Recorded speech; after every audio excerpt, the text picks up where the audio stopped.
The satin stitch can be used in two different ways, either to fill in a large space like this or to fill in something like a petal. I use two different methods for this, so I'm going to show you first a regular satin stitch and then I'll show you a petal.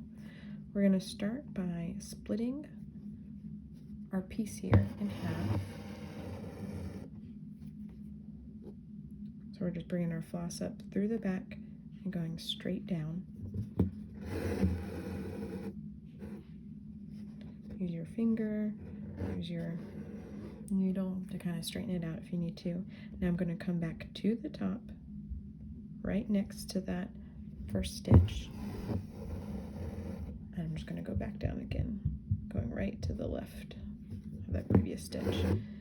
And you're just going to keep doing this, always going from the top, or whichever direction you pick, top to the bottom. Just always stay consistent.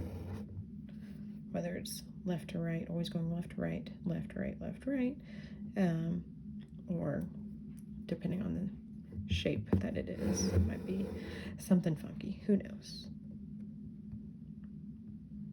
So I'm going to first fill in from the left to the right. That's not what I'm doing. I'm first filling in from the center to the left, and then I'm going to go from the center to the right. Ooh, directions.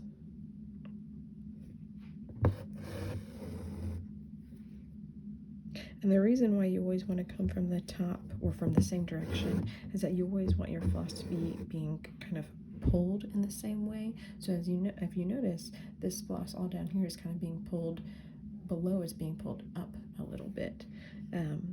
So if you were to come from top, bottom, bottom, top, you'd kind of have an uneven bottom, and you don't want that. Maybe we should make that into a phrase, kind of like soggy bottom, but like from the Great British Baking Show. But instead of soggy bottom, it's uneven bottom. We don't want any uneven bottoms here, folks.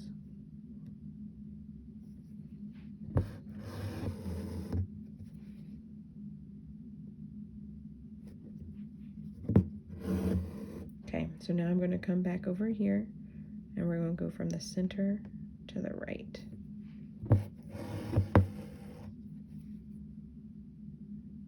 And continuing that same method, going from the top to the bottom. And again, if you get any of those little pieces that get a little wonky, just use your fingernail a little bit to kind of straighten it out, or you can use the side of your needle.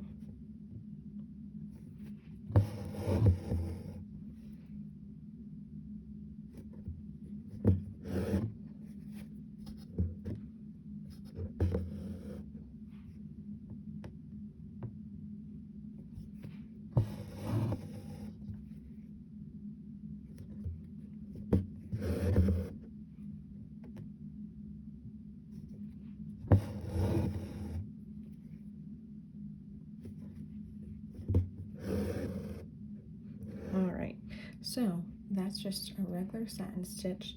Now, what I like to do for a petal is similar in the sense that I go from the top to the bottom, splitting the petal right in the middle.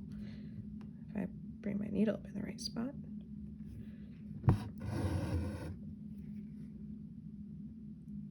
And I like to do something that I've kind of nicknamed straight, share, tuck. So I make a straight stitch, then I'm going to come up to the right, and I'm going to share this bottom hole. Then I'm going to come back to the top, right next to those previous stitches, and this third stitch is going to be tucked kind of behind those other two, not all the way to the bottom, kind of, you know, math, 2/3 towards the bottom. And then you're just going to do that again. You're going to go a straight stitch, so all the way from the top right to the bottom. You're not sharing any holes, you're going to the right of all these other stitches. So straight stitch, a share, so I'm going to share that previous hole, and then a tuck. And you don't ever have to end on a specific one. If you get to the end of your petal and you realize you need one more straight stitch or you need to add a few more tucks, you can do that. So I'm going to add another straight, and then we're going to see where we're at.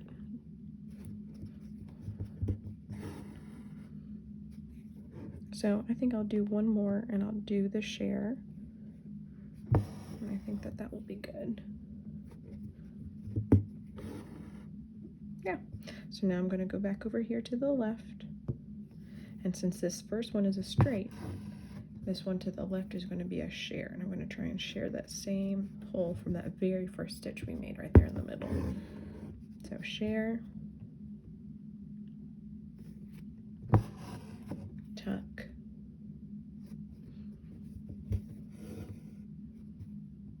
and go back to straight.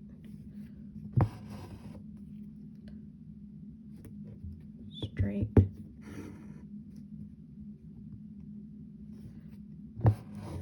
share, and tuck. And I normally don't like to end on a tuck because it normally can seat a little too much, but if I bring the tuck down far enough below, it might not be a problem. We'll see. I'm gonna do one more. This might not even be a problem if his petals all touching each other. I'm going to do one more straight stitch. There you go. And this is what I like to do for a petal or any shape that calls for a satin stitch, that it might have more space at the top than it does on the bottom. Because obviously if you were just to do straight up and down, you'd start having to go up on these sides, and that doesn't give quite the same look. So there you go. There's your satin stitch for a petal.